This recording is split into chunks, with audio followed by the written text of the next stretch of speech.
Você pode pegar a sua Bíblia. Na realidade, vamos lá, nós vamos... a nossa doutrina hoje, o ensino organizado, doutrina da morte.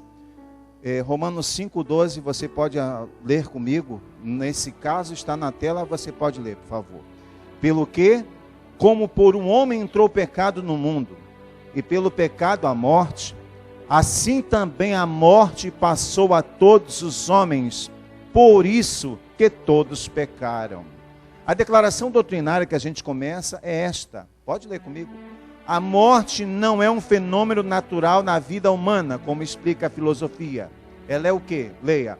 Ela é a maldição divina contra o pecado, e só Jesus foi capaz de cravar essa maldição no lenho de sua cruz no Calvário. Agora vamos ao Salmo 39. Vamos ler. Você, por favor, preste atenção. Eu vou ler de forma pausada para que possamos compreender. O que o salmista diz no Salmo 39, a partir do versículo 4, diz assim: faze-me conhecer, Senhor, o meu fim, e a medida dos meus dias, qual é? Para que eu sinta quanto sou frágil. Eis que fizeste os meus dias como a palmos, o tempo da minha vida é como nada diante de ti. Na verdade, todo homem, por mais firme que esteja, é totalmente vaidade. Na verdade, todo homem anda como uma sombra. Na verdade, em vão se inquietam, amontoam riquezas e não sabem quem as levará. Agora, pois, Senhor, que espero eu? A minha esperança está em ti. Salmo 90, a partir do 4. Porque 1000 anos são aos teus olhos como o dia de ontem que passou, e como vigília da noite. Tu os levas como corrente de água. São como um sono, são como a erva que cresce de madrugada. De madrugada cresce e floresce, à tarde corta-se e seca. A duração da nossa vida é de 70 anos. E se alguns, pela sua robustez, chegam a 80 anos, o melhor deles é canseira e enfado, pois passa rapidamente e nós voamos. Portanto, ensina-nos a contar os nossos dias, de tal maneira que alcancemos coração sábio. Glória a Deus para sempre. A doutrina da morte, a gente começa dizendo que estudaremos a questão da morte sob a perspectiva da Bíblia Sagrada, pois nela, na Bíblia Sagrada, a realidade da morte e o seu impacto na vida humana são tratados com clareza e fé. O dilema existencial humano, toda criatura humana enfrenta esse dilema e nem gosta de falar e de ouvir falar sobre esse tema. E até naquele filme A Culpa é das Estrelas, a moça discursa diz muito bem que o velório, o momento em que o corpo está sendo ali assistido, é precisamente para os que estão vivos e não para os que estão mortos. Porque num momento como esse, nós somos levados a uma reflexão da nossa vida, o que estamos fazendo, o que iremos fazer, para onde nós vamos. Então, toda criatura humana enfrenta esse dilema. Não foi sua escolha vir ao mundo, mas não se consegue fugir a esta realidade do fim da sua existência. Todos nós, esta carne, um dia ela deixará de existir nesse primeiro plano que nós afirmamos aqui. O dilema existencial, ele resulta da realidade da morte que tem que ser enfrentada. O ser humano, a qualquer momento, ele vai precisar estar diante desta realidade. Em Eclesiastes, o pregador diz o seguinte, Eclesiastes capítulo 3, versículo 20 e versículo 21.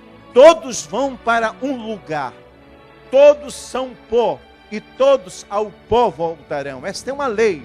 São palavras da Bíblia Sagrada e não de nenhum materialista contemporâneo. Quanto à realidade da vida e da morte, o homem é, dentro da criação, o único que sabe que vai morrer. Agora vamos lá. Analisemos alguns sistemas filosóficos, os quais discutem esse assunto. E que, por exemplo, dentro das nossas faculdades, eles estão impregnadas nas matérias nas novelas, nos eventos de TV, e aí nós precisamos conhecer um pouquinho, não dá para falar muito profundo, mas conhecer um pouquinho e ver o que a Bíblia fala sobre isso. O primeiro é o existencialismo, tá? Essa filosofia, existencialismo. O existencialismo, ele se preocupa com a vida e reconhece a presença da morte constante na existência humana. Os seus filósofos veem a morte como um fim de uma viagem, ou como um perpétuo acompanhante do ser humano dentro do berço desde o berço até a sepultura. Então a morte para eles, para o existencialismo, é uma coisa que você ao nascer começa a carregar. E até chegar o momento de você enfrentar, ela é uma acompanhante, você está aqui numa viagem. Agora, para eles, a morte é um elemento natural da vida. O homem aprende dentro desta filosofia, dentro desses argumentos, alguns mal costurados, e até por homens inteligentes muito bem costurados, o homem aprende que a morte é um elemento natural da vida. Essas ideias são refutadas pela Bíblia Sagrada. A morte não tem nada de natural. Portanto, o sentido espiritual da morte não é aceita pelos materialistas. Esta afirmação de que nós cremos que a morte, o sentido da morte, o quê? A morte, ela é uma maldição, ela chegou ao homem por causa do pecado. O sentido literal e metafórico da palavra morte. Desculpa, irmãos, me ajuda aqui, eu apertei o errado. Eu estou no existencialismo, eu estou refutando que o existencialismo afirma que a morte, ela é o quê? Diga, natural, tá? Voltar rapidinho aqui. Portanto, o sentido espiritual da morte não é aceita pelos materialistas. O cristão verdadeiro, ele não foge desta realidade, mas ele enfrenta com o quê? Ele enfrenta com confiança no fato de que já Cristo Jesus conquistou para ele a vida após a morte, ou seja, a vida eterna. Nós podemos ler, alguém pode ler João 11, 25, para que nós possamos glorificar ao Senhor? João 11, 25, por favor. O cristão não foge à realidade da morte. Ele enfrenta com confiança porque Cristo venceu a morte por nós. João 11, 25. Disse-lhe Jesus: eu sou a ressurreição.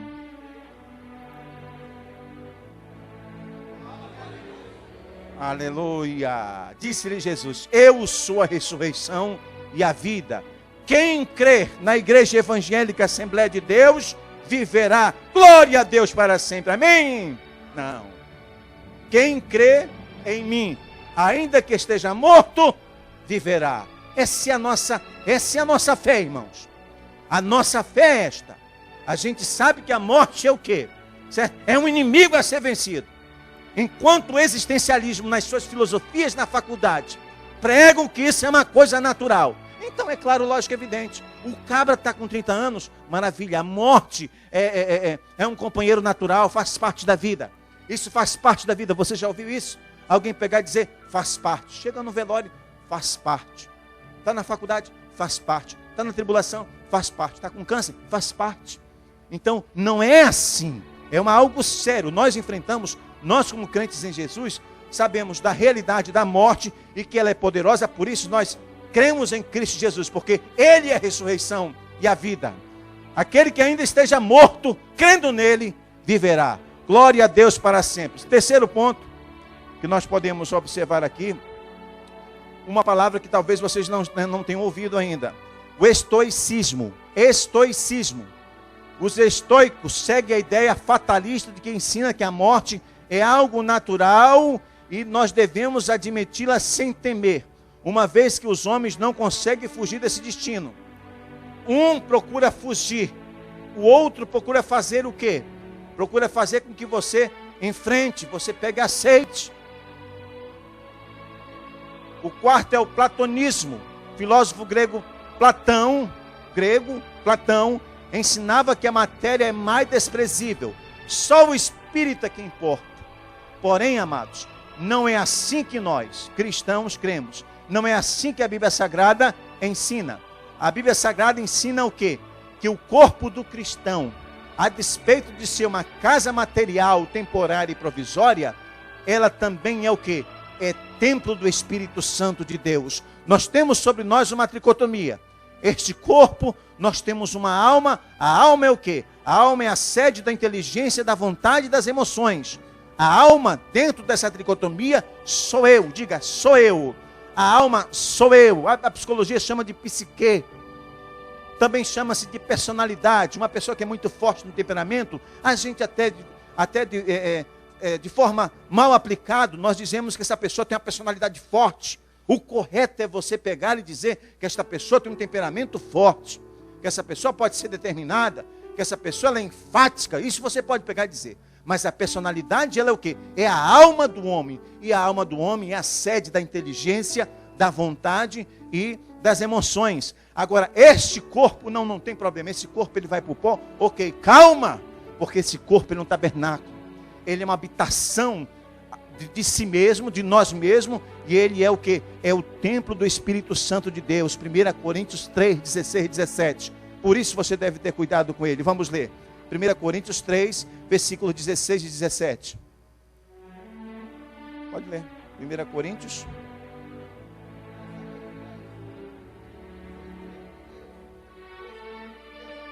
Não sabeis vós que sois templo de Deus e que o Espírito de Deus habita em vós? Então este corpo é o quê? Este corpo é o quê, irmãos? É o templo do Espírito Santo de Deus. E tem uma sentença fatalista, tá? Que Deus estabeleceu.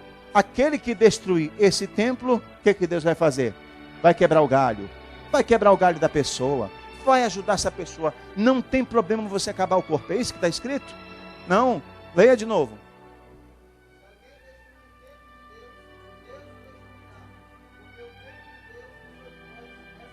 É santo. Eu queria aquela outra tradução do Espírito Santo. Acho melhor a gente aplicar, né? Quem tem a tradução que o Renatinho está aplicando? Quem tem, pessoal? Vocês têm aí. Por que vocês não abrem a Bíblia Sagrada? Estão me atrasando, hein? Cadê? 1 Coríntios 3, 16 e 17. Quem pode ler para mim, por favor? Na versão... Vocês têm aqui? Então, por favor.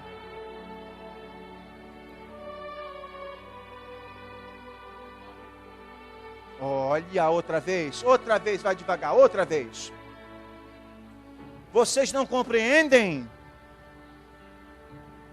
que todos nós juntos somos a casa de Deus? E que o Espírito Santo de Deus vive em nós? Diga, vive em nós.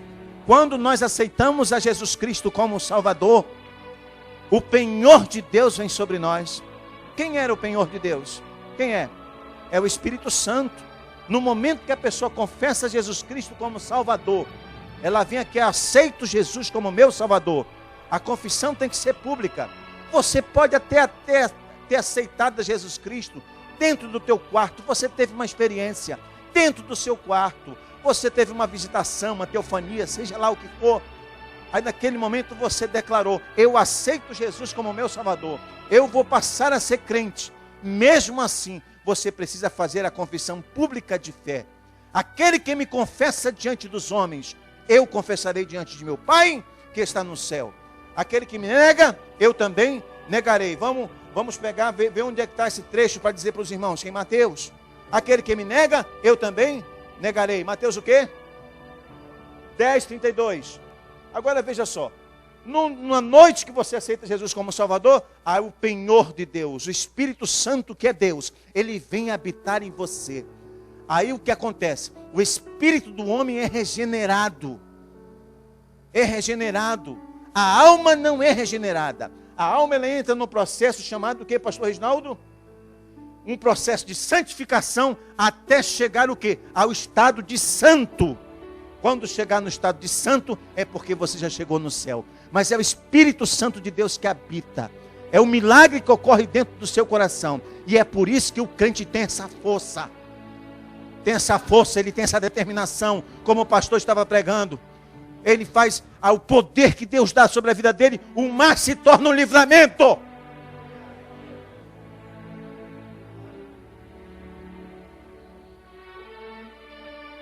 Se alguém desonrar, utilizar o corpo para abominações pecaminosas, o que vai acontecer?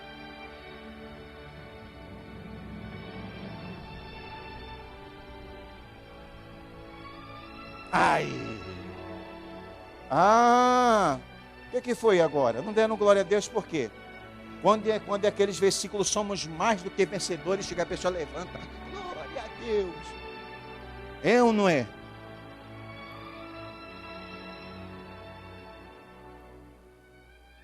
Sou eu que estou dizendo, irmãos? Sou eu que estou falando de destruição? Eu estou só alertando aos irmãos. Rapaz, você pode fazer do teu corpo o que tu quiser. Olha para cá. Faz o que quiser, dá para quem quer, sabe? Faz o que quiser. Te estraga na cachaça, te estraga na droga, na prostituição.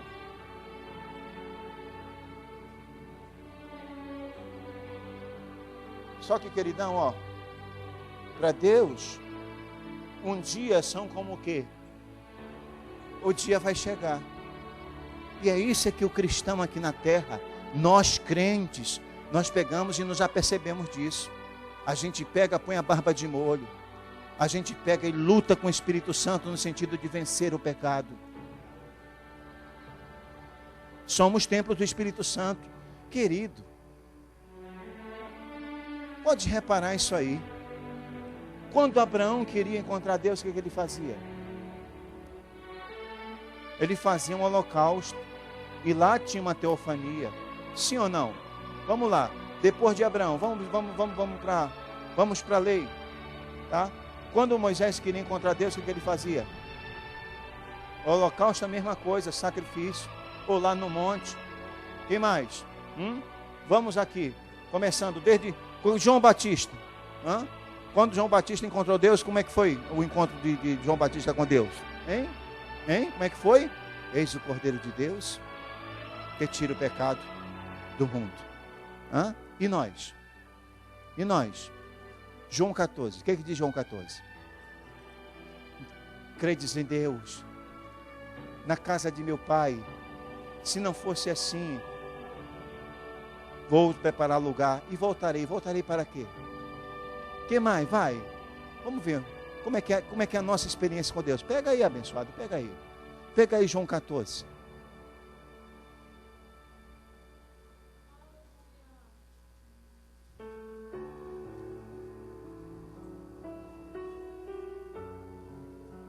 Pode ler. Não se turbe o vosso coração. Credes em Deus, credes também em mim. Na casa de meu pai há muitas moradas. Se não fosse assim, eu vos teria dito: vou preparar-vos lugar.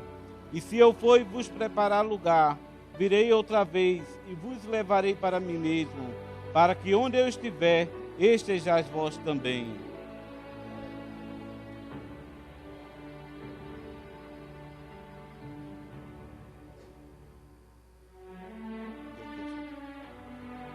Não tire daí não.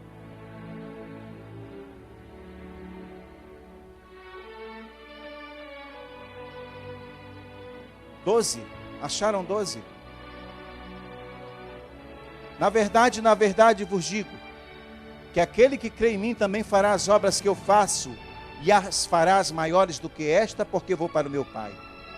E tudo quanto pedirdes em meu nome, eu farei, para que o Pai seja glorificado.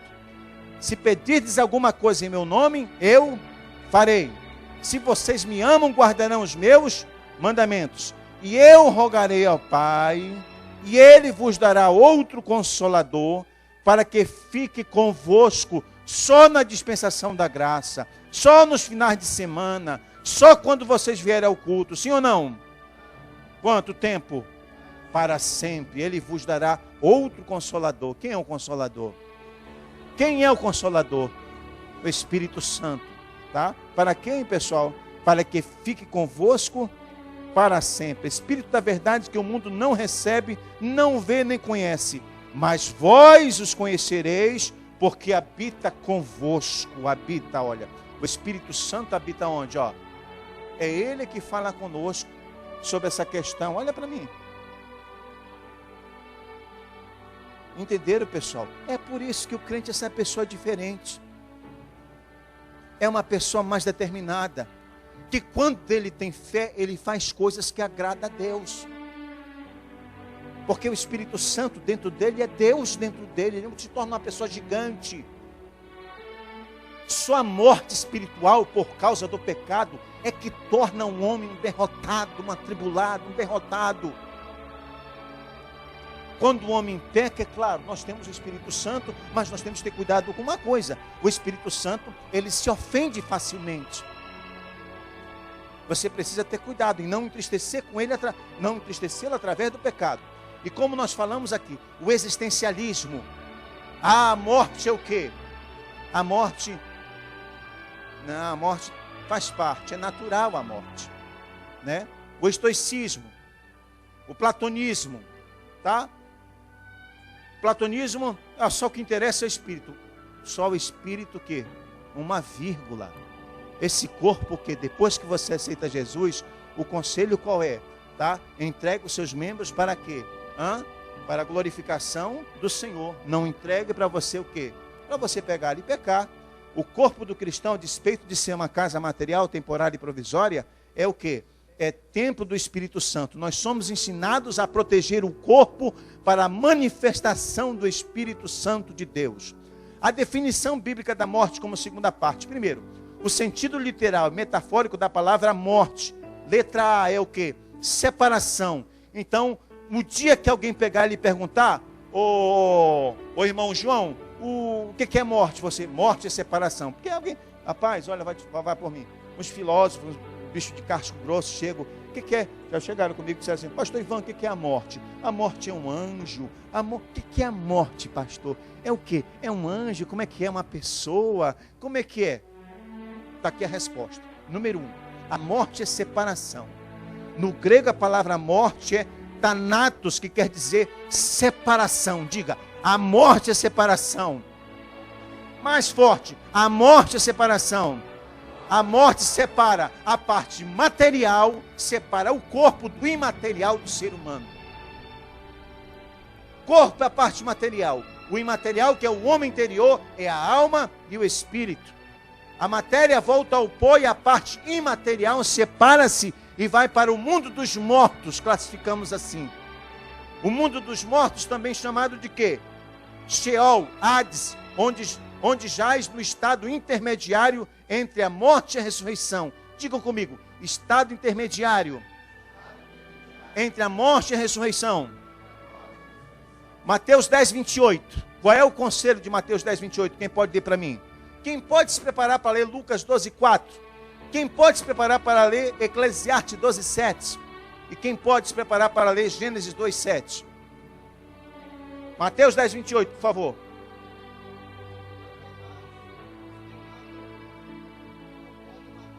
Para cá, a pessoa acha que não está te vendo. A pessoa tem que ver que tu está tirando essa matéria da Bíblia. Aqui. Pronto. Não tem mais o governo do PT, que alguém pega, vai matar você. Não temos ditadores. O que você deve temer? Não tem mais aqueles que matam o quê? O corpo. E não pode matar a alma. Temai antes aquele que pode fazer perecer no inferno a alma e o corpo. O conselho, Mateus 10, 28. Não temam o quê? Não temam aquele que pode matar o corpo. Não temam aquele que pode matar a alma, porque ninguém mata a alma. A alma não morre. A alma não morre. Diga, a alma não morre. A alma não morre. Temei aquele que pode mandar para o inferno a alma e o corpo. Quem é? O diabo. Amém? Quem é? Deus. Lucas 12, versículo 4.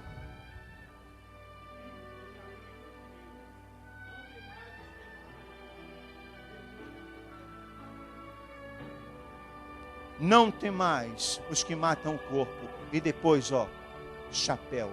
Eclesiastes 12, 7. Quem tem?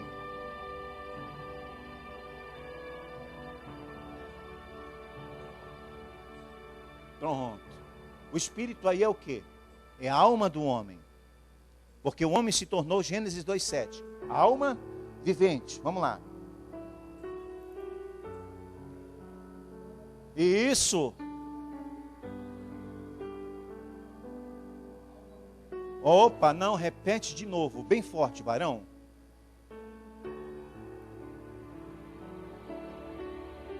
Opa, doutrina. Ou seja, vem cá, por favor, mano. Aqui. O corpo desse senhor, a semelhança do meu, veio da onde?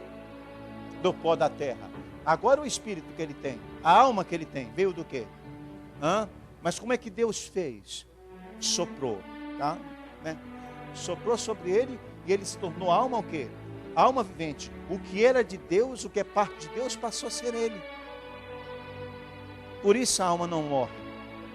Por isso o homem pecou, foi proibido o acesso do homem aqui à árvore. A árvore da vida. Porque se o homem comesse da árvore da vida, depois do pecado, o que aconteceria? Ele poderia o quê? Viver eternamente pecando. Isso é uma outra história. Quantos estão compreendendo? Diga amém. Então aqui tem uma tricotomia. Tem um corpo e tem uma alma. Quem é a alma? Diga mais forte.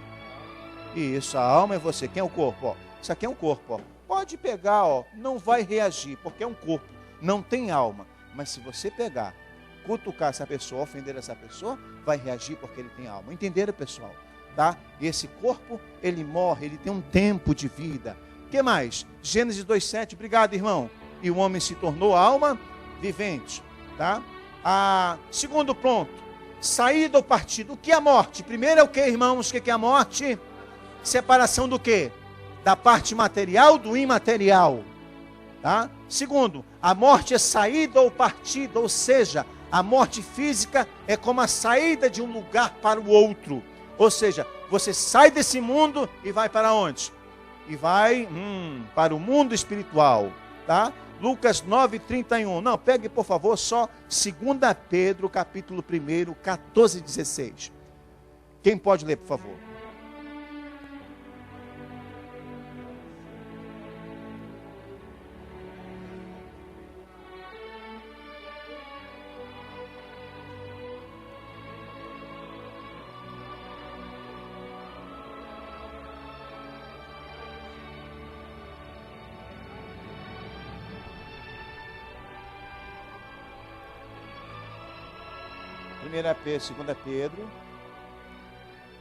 Segunda Pedro 1, 14 a 16. Atenção, acharam? Ele estava fazendo o teste aí, ninguém gritou aqui, todo mundo olhando um para o outro. Vamos embora, pessoal, já, bem devagar. Apóstolo, quem é o apóstolo Paulo ou o apóstolo Pedro aqui falando? O apóstolo Paulo, Pedro falando, sabendo... Pedro dizendo, sabendo que brevemente eu vou morrer, eu vou deixar, eu quem? Alma, alma, vou deixar este tabernáculo, esta habitação, para quê? Como também nosso Senhor Jesus Cristo já nos tem revelado, mas também eu procurarei, em toda ocasião, depois da minha morte, ter as lembranças destas coisas. Oh, glória a Deus, ou seja... Ele sai do quê? Ele sai de um lugar e vai para onde? Vai para a presença de quem? De Deus. Ele está onde? Nós estamos habitando aonde? Nós estamos habitando aonde? Nesse tabernáculo, rapaz. Em nome de Jesus Cristo, irmão. Não tenha medo da morte. Não tenha medo da morte. O crente, ele não morre. A morte é uma separação do material e do imaterial. E a morte é o quê? Você sai de um lugar e vai para o outro. Se a tua fé está firmada em Cristo, você entra imediatamente na presença de Deus. Como é que é a história do ladrão? Em verdade vos digo que hoje estarás comigo no paraíso. O paraíso é onde? Terceiro céu. Primeiro céu, o céu das aves. Olhai para as aves do céu. Lembra que Jesus falou isso? Segundo céu, o universo. Onde estão o planeta Mercúrio, Vênus, Terra, Marte, Júpiter, Saturno, Urano, Netuno, vai embora. Esse é o universo, né? E o terceiro céu é onde? O terceiro céu é onde? É o paraíso. Aonde é? A Bíblia não se preocupou em definir isso aí. Não era o objetivo dela nesse sentido. Mas o crente, ele morre, ele vai imediatamente para a presença de Cristo. Cuidado, cuidado, o crente morre, ele dorme. Não, quem dorme, quem é que dorme depois que a gente morre? Quem é que dorme depois que morre? Quem é que dorme? O corpo é que dorme. O corpo é que dorme. Nós entramos no descanso. Nós entramos na presença de Deus para sempre. Nós vamos para o terceiro céu, para o paraíso. E por que na primeira ressurreição, e por que na ressurreição, no arrebatamento da igreja, a gente que já está lá na presença de Cristo, volta para pegar o que ficou aqui na terra? O que ficou aqui na terra? O corpo. Por que precisa voltar para pegar o corpo, pessoal? Hein? É um negócio até complicado, não é verdade? Por quê?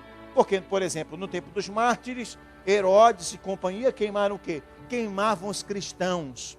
Queimavam os cristãos. Como diz o pastor Hernandes Dias Lopes, na época, segundo a informação de Joséfo, na época faltou até madeira para fazer cruz.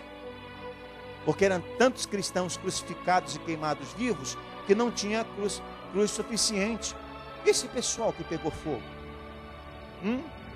E que se conta também que Herodes pegava as cinzas dos cristãos, jogavam para cima e dizia: escapa agora, gente, que eu quero ver. Cadê o teu Jesus agora? Era ou não era? Livro dos mártires. Por que a alma volta para pegar o corpo? Por que o espírito do homem, a parte material do homem volta para pegar o que é material? Por quê?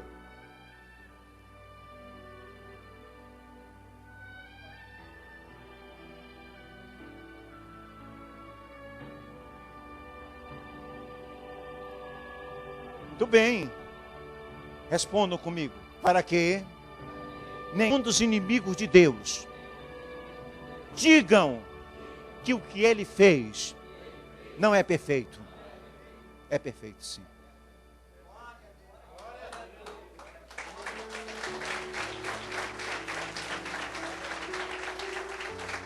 Não interessa onde está cada partícula do corpo, como diz Napoleão Falcão.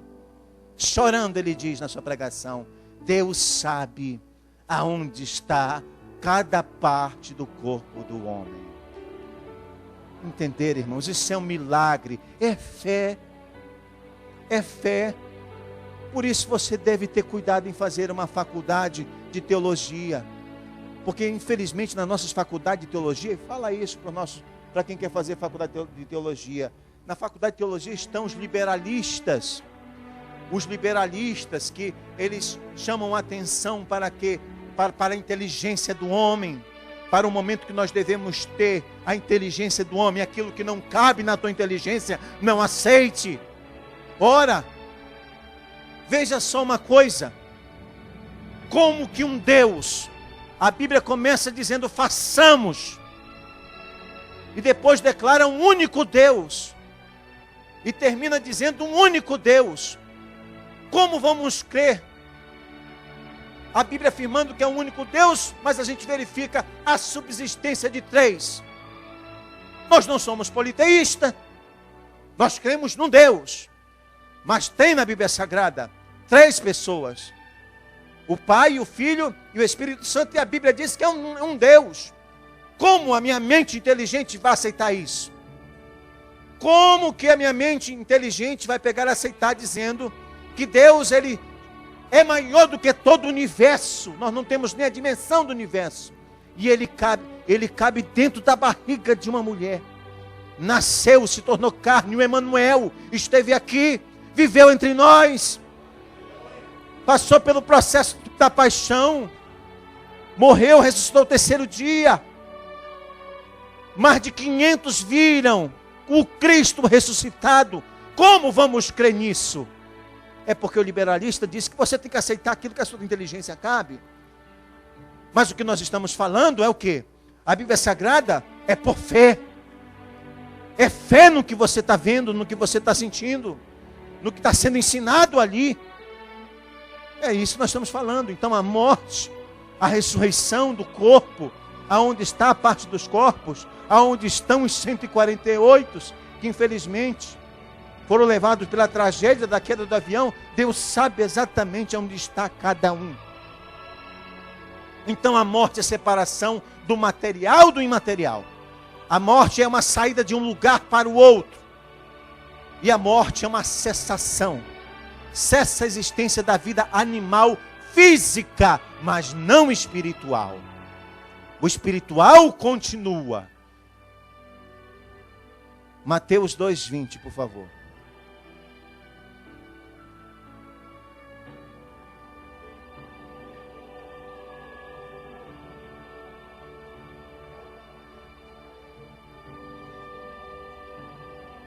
Porque já estão mortos, já cessou a vida daqueles que queriam matar o Cristo. Glória a Deus para sempre. Então é isso.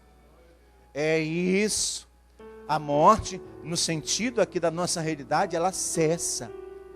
Ela cessa. Então, meu amado, é por isso que a Bíblia Sagrada, o salmista, ele pega, nos chama atenção. É até 9:15. Vocês estão olhando para mim e para ali, é até 9:15. Eu vou terminar em 9:15.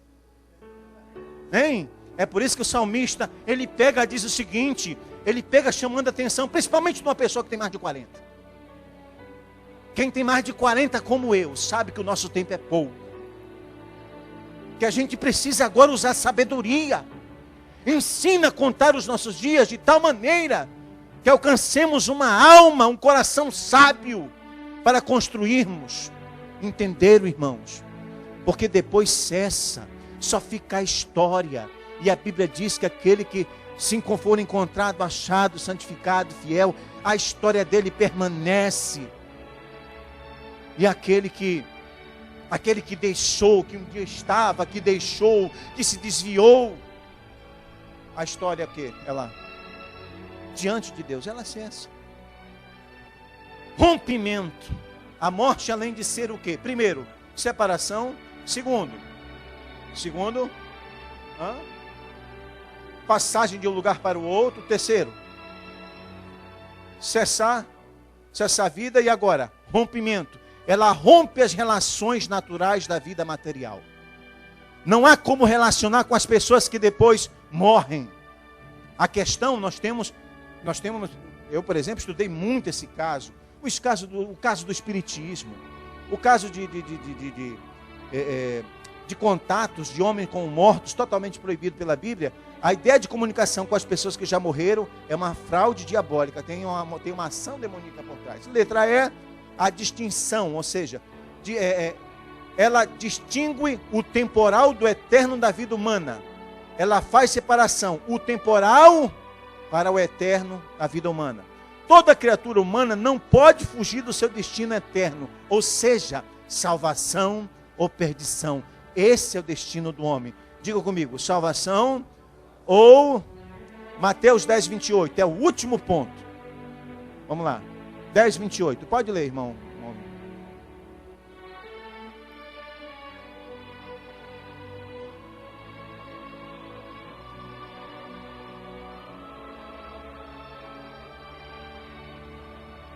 Amém. Então cuidado com as filosofias que nós colocamos aqui. Cuidado com as filosofias. Se você quiser falar de qualquer desses bichos de casco, tudinho aí, Dico, né? É claro, irmão, não é para me mostrar. É porque eu gosto de pesquisar sobre esses caras. Que eles estabeleceram ideias no meio humano. Ideias, né? Darwin, sabe? Essa turma toda estabeleceu ideias que, quando impregna no momento errado, na educação, na formação educacional da pessoa, para tirar só o Espírito Santo de Deus. Só o Espírito Santo de Deus. E tem mais, nossas igrejas são atacadas por isso, porque quando eu falei sobre materialismo, o materialismo está em seminários e o materialismo está nas faculdades teológicas. E chega na igreja. Existem pregações na igreja, colocando o quê? O pecado como uma coisa que afronta o ser humano, colocando leis que não se pode falar sobre o pecado, nós não podemos cumprir o nosso papel. O liberalismo acabou com a igreja nos Estados Unidos. Acabou. Porque deixou-se de combater o pecado. A alma que pecar, essa morrerá. Aquele que me confessa diante dos homens, eu confessarei diante de meu Pai, que está no céu. E o último lugar que nós falamos, distinção. O que é isso? Nenhum ser humano pode pegar e se privar desse conhecimento. No final, nós temos a salvação ou a perdição. Todos de pé.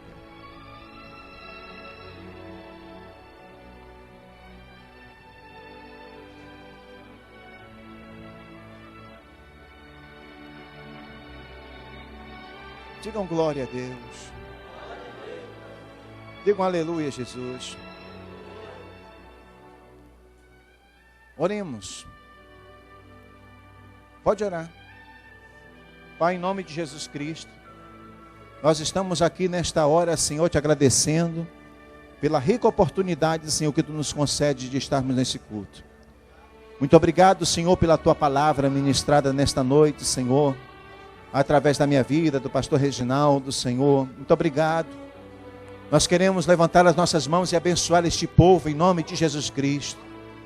Ó Deus, não deixa, Senhor, teu Espírito Santo, meu Senhor, trabalhe em nosso coração, de modo, meu Senhor, que essas filosofias mundanas do mundo, Senhor, não nos tire da tua presença. Tem misericórdia, Senhor. Quero te apresentar, ó Deus, os pedidos de oração feitas no nosso GAL, na última quinta-feira. Pedido de oração aqui também, Senhor Jesus, mencionados aqui, o Diácono Marinho, Eli Maciel, Maria de Fátima, Senhor, e demais irmãos que não temos mencionado aqui. Em nome de Jesus Cristo, abençoa o teu povo com vitória. Nós somos o povo de Deus. Nós temos a fé no Senhor Jesus Cristo. Jesus Cristo é o nosso Salvador, é o nosso Redentor, é o nosso Deus único e verdadeiro. Glórias ao teu nome, Senhor. Glórias ao teu nome. Aqui está a tua igreja. Aqui está, Senhor, o teu povo santo e amado, meu Deus. Oh, abençoa, Senhor Jesus, despertando cada um, Senhor, para a busca na oração, despertando cada um, Senhor, para um desejo de chegar no estado de santificação, meu Deus. Pai, eu repreendo em nome de Jesus Cristo aquilo que é carnal, Senhor, aquilo que bota o homem para baixo, aquilo que enfraquece a vida do homem, Senhor. Torna o teu povo, Senhor, destemido, forte, valente, corajoso. O sangue de Jesus tem poder sobre nossas vidas. Faz isso, Pai. Eu te agradeço em nome de Jesus. Amém. Amém. Digo amém. Quem quer aceitar Jesus como Salvador? Quem quer se reconciliar com Jesus? Levante as suas mãos e venha aqui, por favor. Pode vir, irmão. Diga, eu quero ser crente. Glória a Deus. Quem quer ser crente em Jesus? Pode vir. Está chegando aqui. Pode ficar aqui abençoado. Onde está a segunda pessoa para Jesus Cristo? Venha, levante a sua mão e diga, eu quero, pastor, eu quero ser crente, eu quero servir a Jesus. Pode vir. Glória a Deus para sempre. Irmãos, o crente nunca vai morrer. A morte para ele é passagem. A morte para ele é separação. A morte para ele é o que? É a entrada no céu. Entra imediatamente no estado de alegria. Quem quer essa bênção para a sua vida? Venha, glória a Deus para sempre. Aleluia, glória a Deus para sempre. Olhe comigo, abençoado. Faça essa oração comigo, tá? Pai, em nome de Jesus Cristo, eu te agradeço, Senhor, por estar na tua casa. Eu confesso que Jesus Cristo é o Senhor. Eu aceito a Jesus Cristo como o meu Salvador. Eu levanto as minhas mãos e declaro, Senhor, a minha crença em Ti. Eu recebo o Espírito Santo. Escreve o meu nome no livro da vida e ajuda-me a ser fiel, se preciso for, até a morte. Amém. Põe a mão na cabeça dele e vamos orar para ele receber o Espírito Santo. Pai, em nome de Jesus Cristo, ó Deus, que esse moço receba o Espírito Santo agora. Ele receba o Espírito Santo traga a transformação do seu coração, da sua alma, da mesma forma, Senhor, como Paulo, Ananias, ao orar por Paulo, Senhor, que era Saulo, ele recebeu o Espírito Santo. Nesta crença, nesta fé, nós oramos e declaramos, receba em nome de Jesus Cristo o Espírito Santo de Deus. Amém, amém, glória a Deus para sempre. Amém. Pode abraçá-lo, porque ele hoje tomou uma tremenda decisão, aleluia. Todos com as mãos levantadas, a graça do Senhor, irmão, seja convosco. Amém. Tchau, irmãos. Paz do Senhor. Glória a Deus para sempre. Aleluia. Glória a Deus. Glória a Deus.